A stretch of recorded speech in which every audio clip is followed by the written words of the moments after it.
13 अप्रैल की एक ठंडी सुबह थी। भारत चीन सीमा के पास एक फ्लैग मीटिंग चल रही थी। दोनों देशों के अधिकारी आमने सामने बैठे थे। तभी एक चीनी अधिकारी ने भारतीय कमांडर से कहा, कृपया अपने उस सैनिक को वापस बुला लीजिए जो रात में सफेद घोड़े पर हमारी सीमा तक आ जाता है। यह सुनकर भारतीय अधिकारी हल्का सा मुस्कुराए, क्योंकि उन्हें पता था उस दिशा में न कोई पेट्रोलिंग पार्टी थी और न ही किसी भारतीय सैनिक के पास घोड़ा था। लेकिन एक सैनिक जरूर था, एक ऐसा सैनिक जो 1968 में शहीद हो चुका था। फिर भी कहा जाता है कि वह आज भी भारत की सीमा की रक्षा कर रहा है। यह कहानी है हरभजन सिंह की, एक साधारण किसान का बेटा।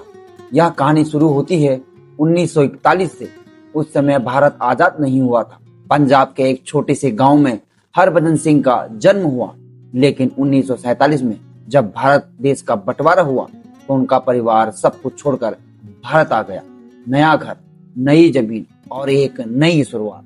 उनका परिवार खेती करता था।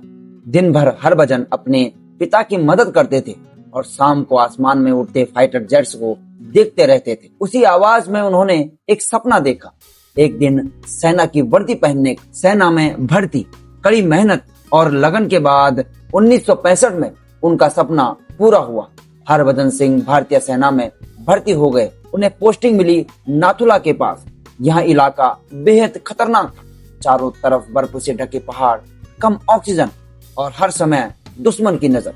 लेकिन हरभजन सिंह कभी पीछे नहीं हटे। वो हमेशा सबसे पहले उठते और साथियों की मदद करते। उनकी ईमानदारी देखकर साथियों ने उन्हें प्यार से बुलाना शुरू किया, बाबा।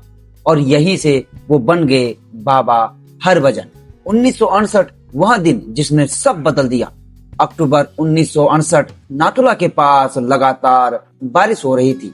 रास्ते कीचड़ और बर्फ से भर चुके थे। इसी दौरान हरभजन सिंह को एक महत्वपूर्ण जिम्मेदारी दी गई, खच्चरों के जरिए भोजन और गोला बारूद ऊपर की पोस्ट तक पहुंचाना। सुबह उन्होंने वर्दी पहनी, जूते पहने और यात्रा शुरू की। रास्ता बेहद खतरनाक था। एक तरफ ऊंची पहाड़ी और दूसरी तरफ गहरी खाई। नीचे बह रही थी बर्फ जैसी ठंडी नदी। हर कदम खतरे से भरा था। तभी अचानक ऊपर से एक बड़ा पत्थर गिरा। आवाज से खच्चर घबरा गए और भागने लगे। हरभजन ने उन्हें रोकने की कोशिश की, लेकिन उसी पल उनका पैर फिसल गया और अगले ही क्षण वह गहरी खाई में गिर गए। कुछ ही सेकंड में सब शांत हो गया। जब शाम तक हरभजन वापस नहीं लौटे तो सैनिकों को शक हुआ। सर्च टीम भेजी गई। तलाश हुई। पहाड़ों में 3 दिन तक तलाश हुई, लेकिन न कोई निशान मिला और न कोई सुराग। आखिरकार उन्हें मिसिंग इन एक्शन घोषित किया गया। कैंप में सन्नाटा छा गया।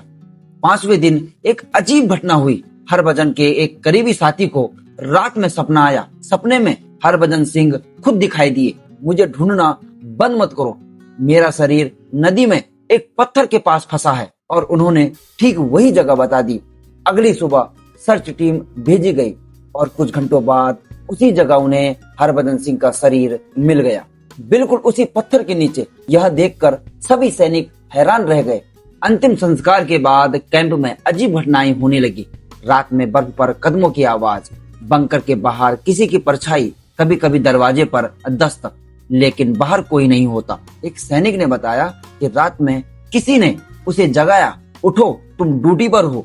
जब उसने पीछे देखा तो वहाँ कोई नहीं था, बस बर्फ पर ताजे जूतों के निशान थे। कुछ समय बाद एक और अजीब घटना हुई। चीन की सेना ने रिपोर्ट दी कि रात में उन्होंने एक भारतीय सैनिक को देखा। वह सफेद घोड़े पर सवार था और कुछ देर बाद धुंध में गायब हो गया। अगले दिन फ्लैग मीटिंग में चीन के अधिकारियों ने पूछा, अपने घोड़े वाले सैनिक को रोकिए। भारतीय अधिकारी बस मुस्कुरा दिए, क्योंकि ऐसा कोई सैनिक था ही नहीं। इन घटनाओं के बाद सैनिकों ने फैसला किया कि हरभजन सिंह की याद में एक मंदिर बनाया जाए।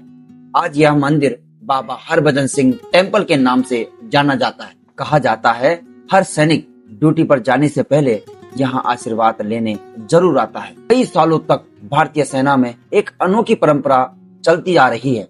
हर साल बाबा हरभजन सिंह को 2 महीने की छुट्टी दी जाती है। उन्हें वर्दी, तस्वीर और सामान दिया जाता है। ट्रेन में उनके गांव भेजा जाता है उनके नाम की सीट खाली रहती है और 2 महीने बाद उन्हें ड्यूटी पर वापस माना जाता है। 2017 में इस परंपरा को रोक दिया गया। कुछ लोगों ने इसे अंधविश्वास बताया। मंदिर भी कुछ समय के लिए बंद किया गया, लेकिन इसके बाद सैनिकों ने फिर अजीब घटनाएं महसूस की और अंततः मंदिर दोबारा खोल दिया गया।